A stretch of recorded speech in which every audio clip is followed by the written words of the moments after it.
It takes more than an editor setup. You've tweaked so much that it has become sentient. To be a great software engineer, this is episode 355 of the Soft Skills Engineering Podcast. I'm your host, Jamison Dance. I'm your host, Dave Smith.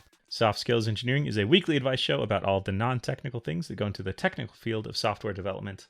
And I suppose it's non-technical figuring out how to, reason with your editor instead of give it commands. Yeah, exactly. Negotiating. How to cheer it up. Yeah. It is going to be amazing when the first AGI turns out to be an Emacs config. Wouldn't it be beautiful, though, if the Lisp community... They came back? Yeah, because they are the original AI community, right, from the 60s? And it's like, oh, yeah, it turns out... Remember that configuration language we created that was like a subset of a Lisp dialect? It's AI now. That'd be so funny. Which means it is the likely outcome. Yes. Your editor is now neurotic. Congratulations.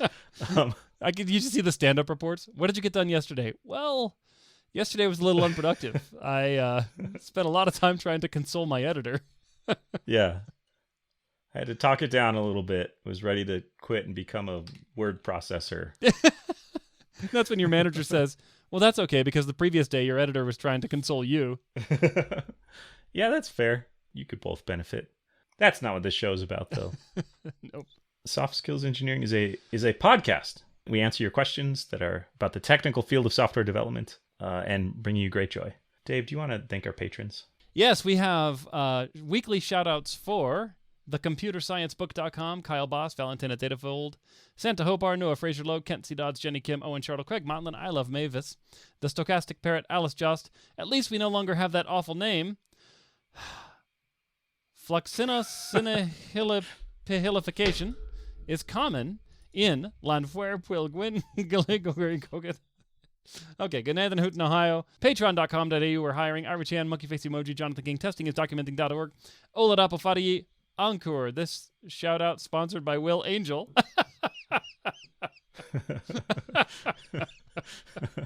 Ragnar. Oh, it's back. We've completed a full rotation of Ragnar. That's impressive. Okay. Nick Hathaway, Travis Sanders, Braden Keynes, John Grant, Bartek Tatkowski, Cody Sale, Nick Cantor, and Philip John Basile. And we have a one-time shout out for Dance Smith and Jamison Dave. All right, if you'd like to contribute to the show and have us say your name or have us attempt to say whatever you want, go to softskills.audio and click the support us on Patreon button. If you contribute enough to make a material impact to Jamison's heart, then no, Jamison does not have a heart condition. Sorry, I didn't want to say that. It's a furnace fueled by Patreon donations. If you don't want Jamison's heart, which is a furnace, actually a nuclear furnace, if you don't want it to run away in a chain reaction and cause a meltdown, go to softskills.audio, click the support us on Patreon button.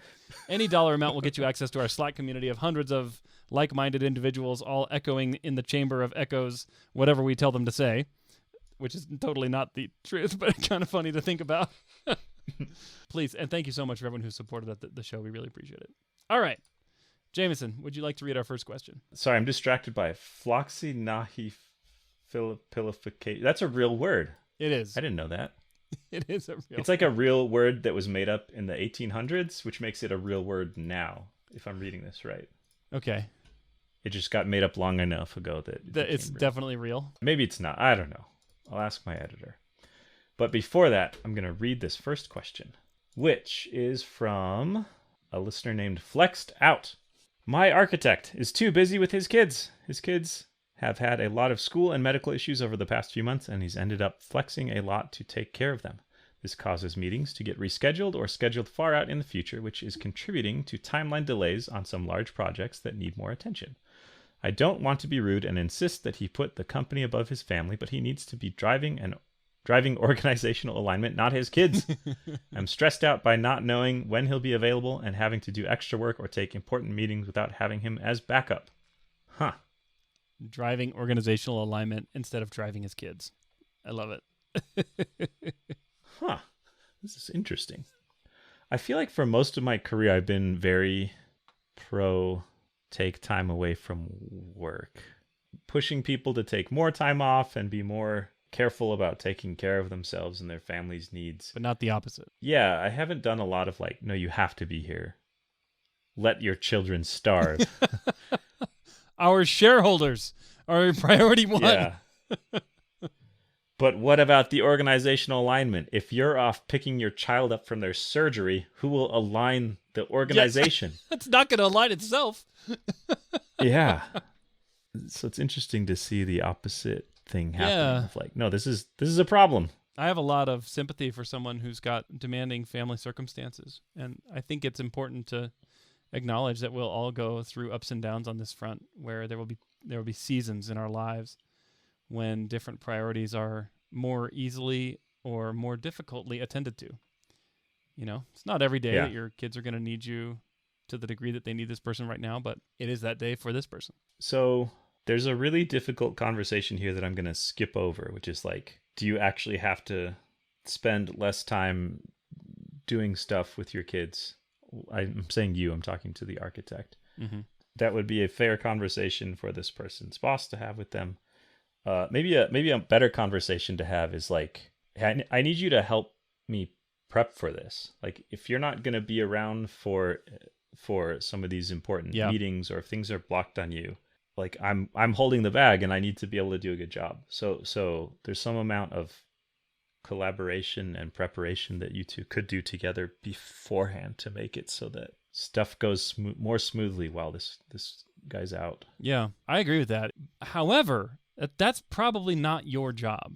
Not to say that you shouldn't do it or help with it, but I'm kind of zeroing in on some failures that have taken place now to where this person's work isn't being covered. And let me just preface it by saying one of the most awesome things about being a software developer is we have really flexible schedules for the most part. And we can do work at any time of the day or night. We obviously have to do a lot of coordination and collaboration, but it's not like we're working in a hospital and a patient just came in and we have to be there. You know, the patient can come in, the metaphorical software patient can come in, and 6 hours later, it's okay if we're there, you know, to take care of the patient. So in this scenario, I'm asking myself, where's the manager to make sure that this job on this team is getting done? Because there's a person here who has a job, that job's not getting done, and in the individual contributor case, that's usually just means your productivity goes down. But in the case of an architect style of person, which by the way, I interpret to mean they do like system designs and they basically facilitate the work of others. In their case, when they're not doing their job, it means multiple people can't do their job. Possibly the whole team is, if not blocked, at least severely restricted or slowed down.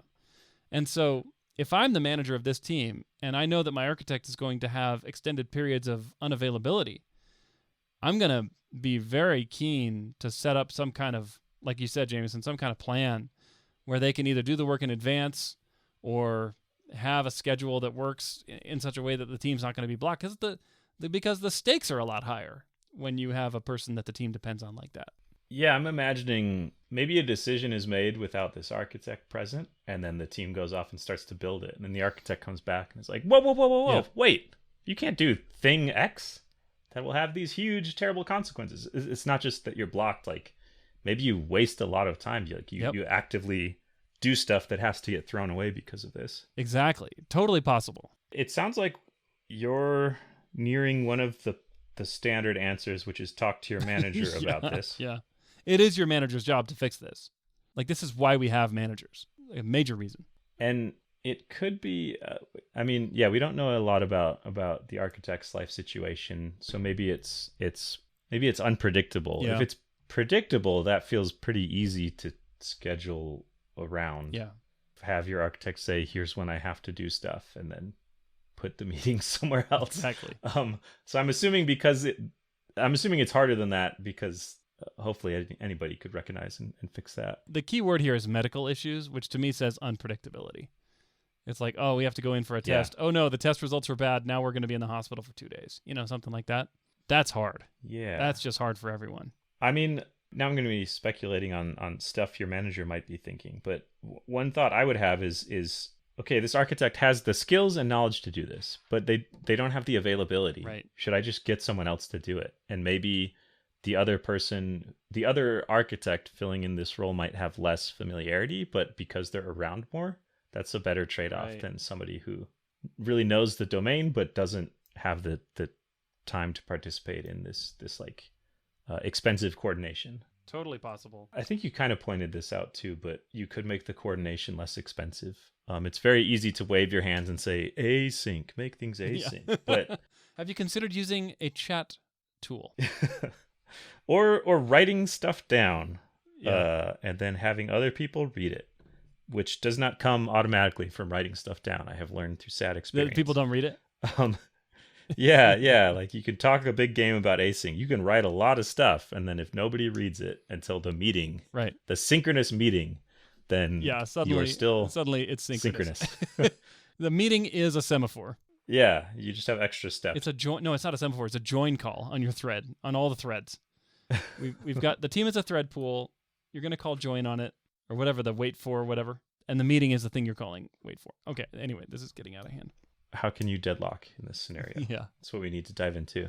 You're at a meeting with several philosophers. Dining, they're on dining. Each side, you have N-1 forks. Yes. What was I saying? Oh yeah, async. Waving my hands and saying async. Yeah, not the fix. If you can, it's present have your architect present a plan, get feedback on it, and then have some kind of decision. If you can figure that out asynchronously, one, you'll be far ahead of most organizations in the world. But two, hopefully less disrupted by interruptions and schedule stuff. I'm also assuming that the architect might have time just at a different point in the day. But if they don't have time, then it's not just they can't make the meeting. It's like they can't do the async work. Like there's not enough hours in their work week to get all the job done. Yeah. And if that's the case, your manager needs to, like, this is now a resource allocation problem where the resource they were using to provide architect services to the team is no longer able to provide the full complement of those services necessary for the team. So options are pretty clear there. You either need to replace that person with someone who can, or supplement them with someone else in addition to them who can provide some. And this leads me to my next point, which is that if you go talk to your manager about this, you are maybe unintentionally expressing enough concern and ownership that you might walk out of that meeting with a new title, or at least part of a new title. Or the duties of a new title without any of the recognition or pay. Congratulations. Yeah, that's fair. You just got a title upgrade, but maybe not a pay upgrade. You got a responsibility upgrade. Yes. Doesn't that feel nice? Think about all the scope. It's going to be great.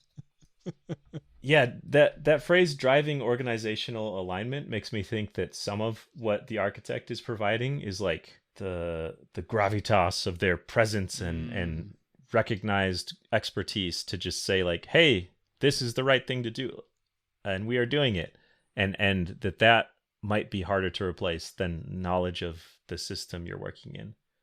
I noticed that when I worked at a giant megacorp, that a lot of the times the very experienced mega ultra hyper principal distinguished engineers, it wasn't just that they were very talented, although they were and knew their stuff technically. It was that they would say like, this is what we should do, and then people would listen and people would align.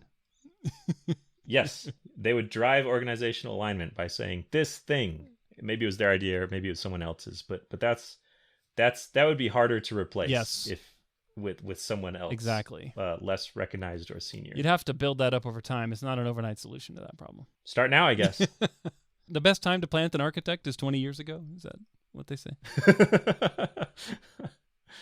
Have we answered the question? I think so. Good luck. And hopefully this is a temporary circumstance, both for you and also for this person who's going through a challenging time with kids and medical issues. That is not fun. So we wish them the best. Yeah, I'm assuming it's not good medical issues. It's like, we found out your son has superpowers and we're studying them. We're studying your child's amazing intellectual capabilities. The world.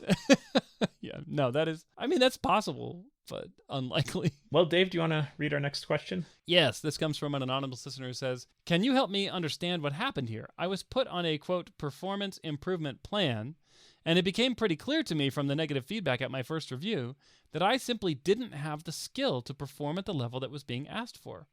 Instead of immediately looking for a new position, I decided to take some personal time off to work on myself and my mental health and to use the remainder of the performance improvement plan time to prepare myself emotionally and financially for that.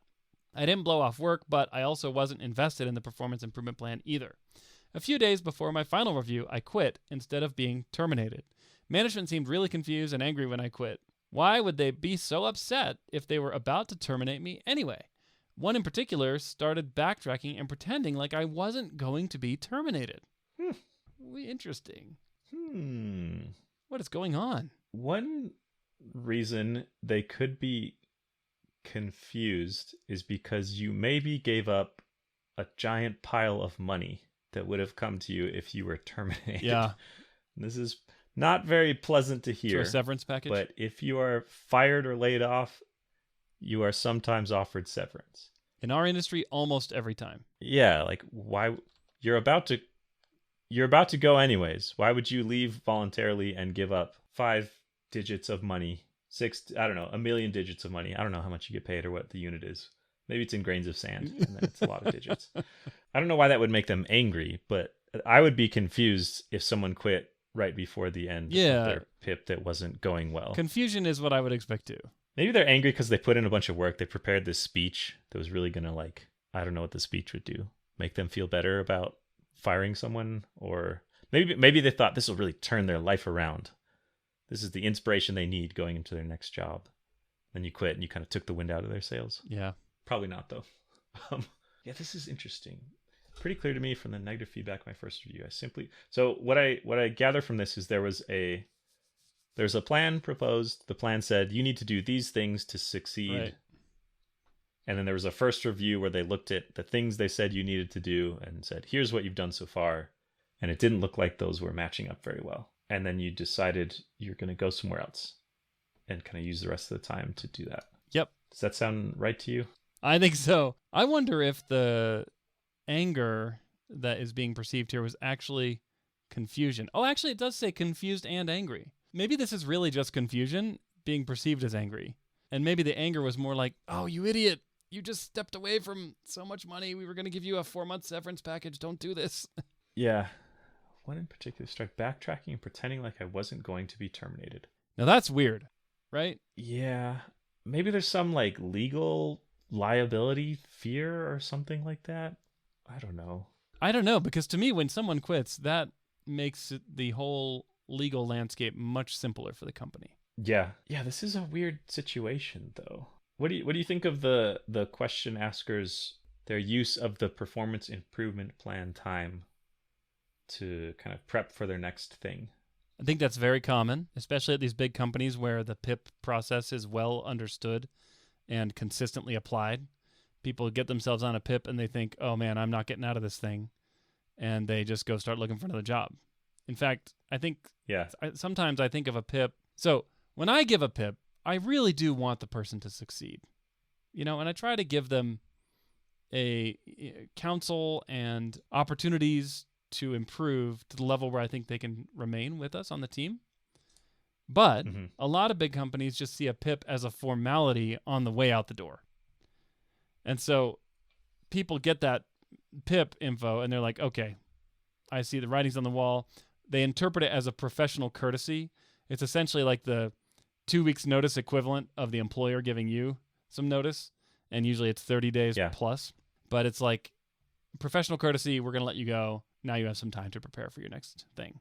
There's also a lot of legal protection I think this provides to the company where they can show, yes, look, we tried our best. Right. We're not just, it's not like some manager got mad and fired them. And also not because of a thing that's protected legally. It's because of poor performance. And here's all the things we tried to improve the performance. Yeah, exactly.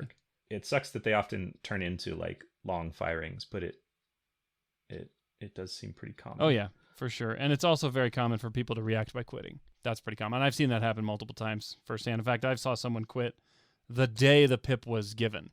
Like, hey, we're putting you on a 60-day plan. They're like, okay, this is my resignation. Oh. That was a peer, it was not me giving the performance plan. But it does pose an interesting question, which is how little could you do in that time window? Yeah, to just keep collecting a paycheck and maybe getting some severance at the end. There's something deep in my soul that makes me not want to do that. I don't know why. It's almost like, I don't know, it's kind of like a romantic relationship. Like once someone tells you they're not interested in you anymore, it's like, oh, I got to get out of here. But it's like, what if they told you, I'm not interested in you, but if you stick around for 30 days, I'll give you 30 more days of my affection and love. Let's call it a romantic severance.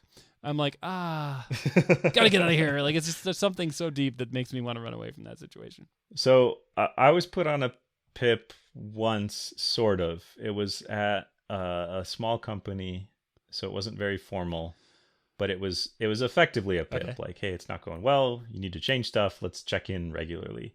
I felt sad, and then I was like, I'm gonna prove them wrong, and just like tried very hard to turn it around for 2 weeks, and then at the end of 2 weeks was like, I don't like this. Oh. and then quit right after that. Well, that's interesting. Did you actually turn it around? It would be interesting to ask my boss, because I thought I did. This is from a long time ago. I feel like right? I was trying a lot harder. Yeah, it was quite a while ago. I feel like I tried a lot harder and delivered more, but maybe it was like furious, useless activity.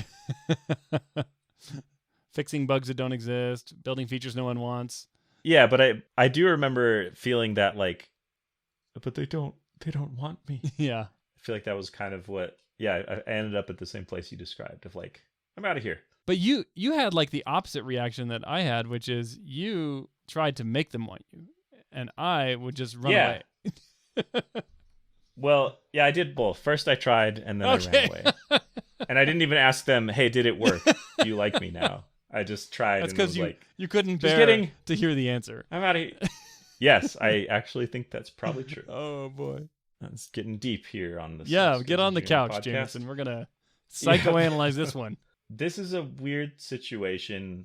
I feel like as soon as you enter the world of ending someone's employment at a company, whether it's you ending yours or someone else ending yours, like, I don't know, stuff gets a little weird. So I don't quite understand why they would be upset. Mm-hmm. But if I think about it on a spectrum of like, what kind of stuff happens when someone leaves a company in like less than ideal circumstances, this feels pretty small. Yeah. Yeah, this doesn't feel like a big deal. The listener's behavior sounds totally normal. Yeah, it seems fine. Maybe you lost out on some severance, but I don't think you burnt any bridges. Yeah, I mean, it's like maybe you did a weird thing, but it's not that weird. It's not weird at all. I've done weirder. At least you didn't try to make them like you. Yeah, that's really weird. Yeah, at least you kept like your power, like no, I'm actually too cool. I don't even care. That's how cool I am. This is making me think of that scene from The Office now, which I believe we have referenced on the show at least once before, maybe more. Yes. Someone quits and Michael says, "You can't quit. You're fired." Yep. Then his boss is like, "Michael, now we have to pay severance. What are you doing?" Yes.